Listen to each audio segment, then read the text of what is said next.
Look, if you just glance at the raw timing screens right now, I mean, the Mercedes power unit looks like an absolute championship-winning rocket ship. Oh, completely. It's a monster. Right. It is pulling purple sectors, it's dominating the speed traps, and, it's giving the factory team and McLaren this massive early season surge. But if you peel back the carbon fiber and actually look at the internal telemetry from Brackley, you will see a ticking time bomb. A literal thermal time bomb. I mean, the W17 is tearing itself apart from the inside out. Yeah. The raw data we're analyzing today proves there is this foundational catastrophic flaw in how they've integrated the battery pack. And honestly, it is threatening to flip the entire grid upside down. Exactly. And we aren't just looking at Mercedes here. If you cross the paddock to Grove, we are tracking a historic technical disaster at Williams that is currently triggering an earth-shattering driver market earthquake. The stakes right now are just astronomical. Welcome to the Deep Dive. We are taking you straight into the nerve center of the Formula One paddock today, unpacking the raw internal data to show you exactly how razor-thin the margin is between a championship masterclass and a total engineering collapse. Because, the illusion of the stopwatch hides the brutal reality of the engineering bay. We are talking about multi-million-dollar machinery operating on the absolute bleeding edge of physics. Right. A single degree Celsius or like a millimeter of composite material is literally the difference between winning a Grand Prix and suffering a terminal failure. So let's rip right into this Mercedes paradox, because James Allison knows it. Yeah. I mean, the internal panic at Brackley is deafening right now. Oh, they're sweating. They've built the most potent internal combustion and electrical integration on the grid, but the battery modules are failing prematurely. And they cannot just bolt in a new battery every weekend without swallowing massive championship-ruining grid penalties. Right, because Formula One energy stores don't just, get hot.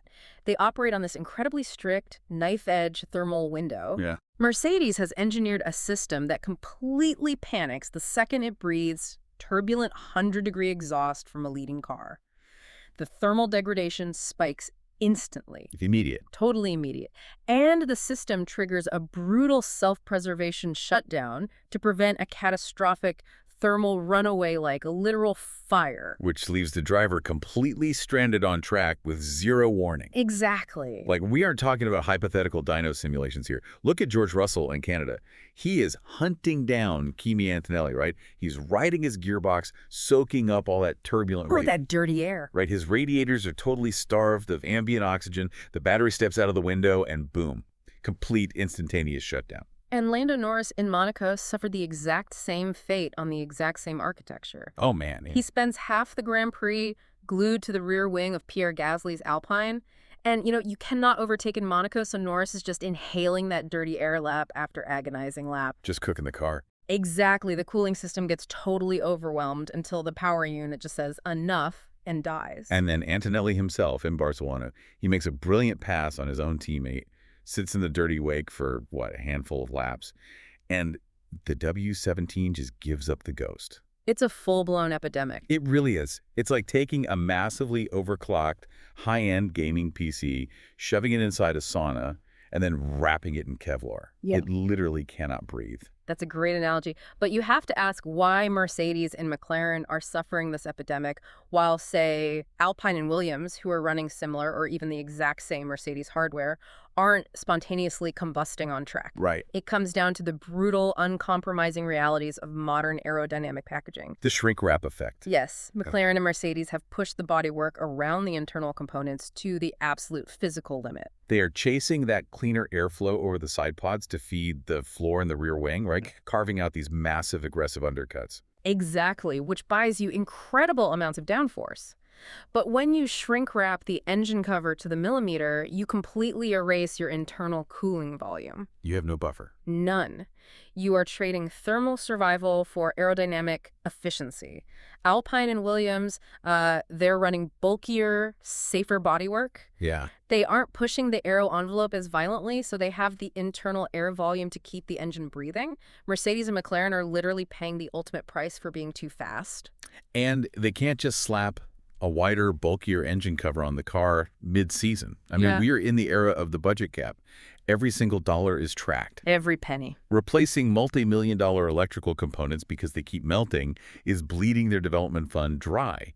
Every dollar they spend replacing a fried battery is a dollar they cannot spend on a new floor or like a front wing update. Which means they are hemorrhaging lap time to rivals who don't have this structural flaw, teams that can spend 100% of their budget on pure performance. And look, the calendar is about to punish Mercedes even more severely.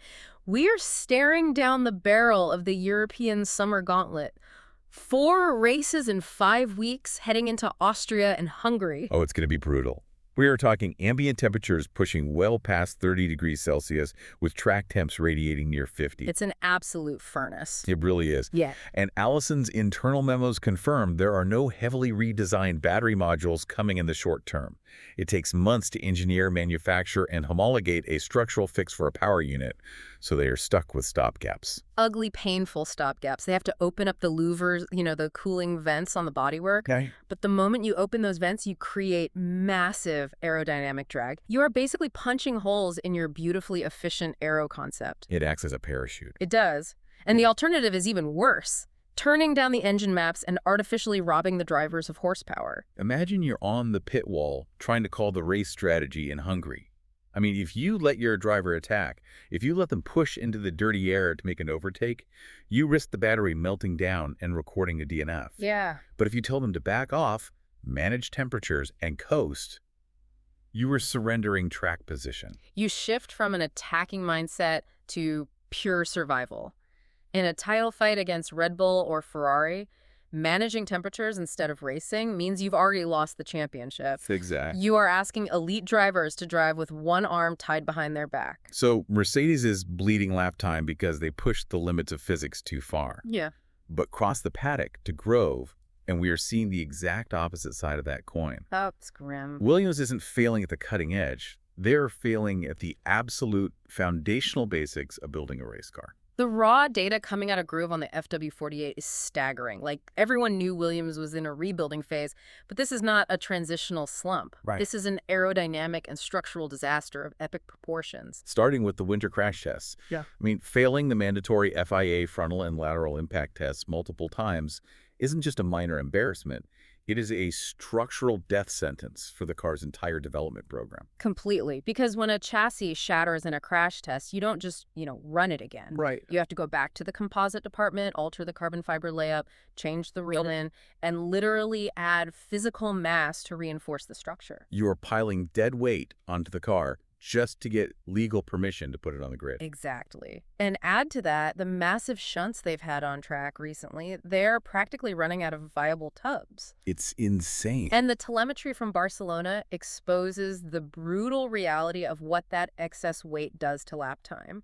We saw them bleeding 1.6 to 1.9 seconds a lap to the leaders. In Formula One terms, 1.9 seconds is a different geologic era. It's light years. Weight is this phantom penalty that punishes you everywhere. You lose time accelerating out of every traction zone. You stress the brakes harder. You slide more laterally through the high-speed corners. Which absolutely destroys the Pirelli tires. Yes, you are fighting the car's sheer mass for 70 laps. They were languishing at the absolute back, fighting tooth and nail with Alpine, just to avoid the indignity of being dead last. But look, here is the massive, glaring hole in the Williams narrative. Yeah. They publicly stated they were sacrificing 2024 and 2025.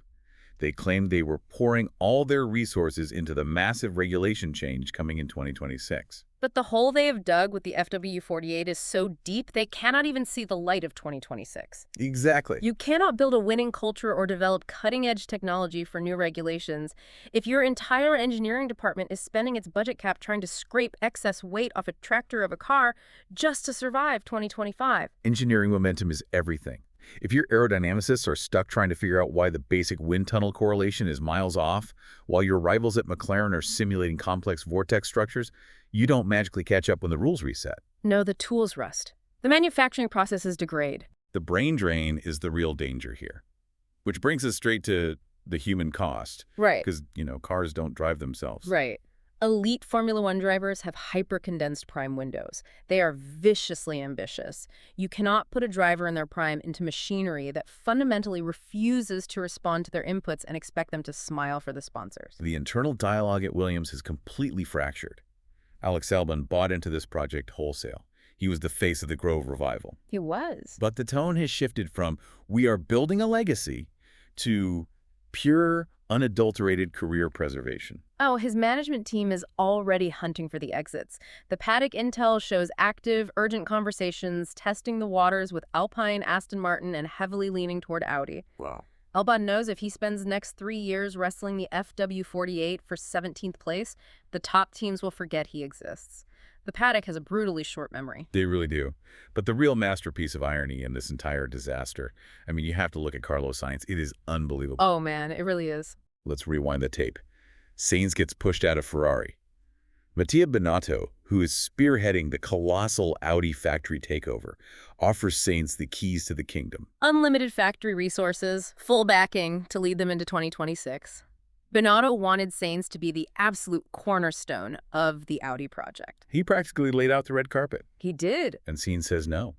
He rejects this massive Audi factory drive to join Williams, buying into the exact same romanticized rebuild narrative that trapped Albon. Yeah. And now he is sitting there looking at the telemetry of the FW48, seeing a car that is structurally overweight and fundamentally broken, and he is desperately linked to a return to Audi for 2026.